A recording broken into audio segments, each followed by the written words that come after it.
Mass surveillance in the U.S., how AI-powered license plate readers track citizens for decades, urban planning in the United States has centered around the automobile. Now, vehicles are silently becoming instruments of mass surveillance. Across the country, thousands of towns and cities have deployed automatic license plate readers, ALPRs, at intersections, bridges, and highway exits. These systems capture vehicle data, license plates, images, and timestamps, and increasingly utilize artificial intelligence to create searchable databases linked to other law enforcement records. The expansion of surveillance technology, the use of cameras to track license plates, began in the 1970s in the UK, stemming from conflicts with the Irish Republican Army. London's police force developed a closed-circuit television system for monitoring vehicles entering and exiting major roads. Over time, this technology spread globally, including implementation by U.S. Customs and Border Protection in 1998, and then to cities across the United States. Local governments typically contract with private companies like Flock Safety to provide the hardware and service. These companies often offer free trials and data access, bypassing local oversight laws. Recently, AI integration has significantly increased the reach of these systems. Captured vehicle information is stored in the cloud, creating a vast network of data repositories.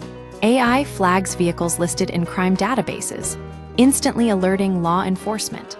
Lack of legal safeguards. The U.S. lacks federal laws comparable to the European Union's General Data Protection Regulation, GDPR, which limits the collection, retention, and sharing of location data.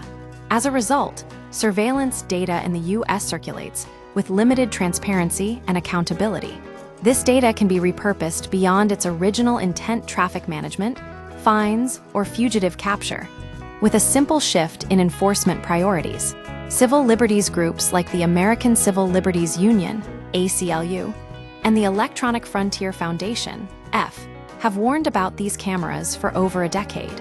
The ACLU published a 2013 report titled "You Are Being Tracked," while the F has labeled them as street-level surveillance. The cost and effectiveness of surveillance, while proponents argue that ALPRs enhance crime-fighting capabilities. Peer-reviewed studies show little evidence of significant reductions in violent crime rates. Some studies suggest they are helpful in solving car thefts, but at a high cost. Cities like Johnson City, Tennessee, have signed multi-million-dollar contracts for these systems, such as a $8 million $10-year deal with Flock Safety. Richmond, Virginia, spent over $1 million on the technology between 2024 and 2025, and recently extended its contract despite local opposition. Targeting vulnerable communities, the technology has been used to target immigrant and transgender communities, monitor protests, and even enforce reproductive health restrictions. Federal immigration agencies have accessed ALPR databases to monitor immigrant communities. Customs and Border Protection gained access to over 80,000 Flock cameras, which have been used to surveil protests. After the overturning of Roe v. Wade, there were fears that ALPRs could be used to identify individuals traveling across state lines for abortions, and Texas authorities accessed Flock data as part of an abortion investigation in 2025. Resistance and regulation, efforts in response to growing concerns. Grassroots initiatives such as DeFlock have emerged to map and resist the deployment of ALPR networks.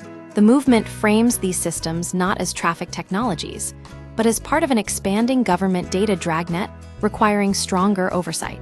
Some states, like Washington, are considering legislation such as the Driver Privacy Act to limit the use of ALPRs for immigration enforcement and protect sensitive locations like healthcare facilities and protests.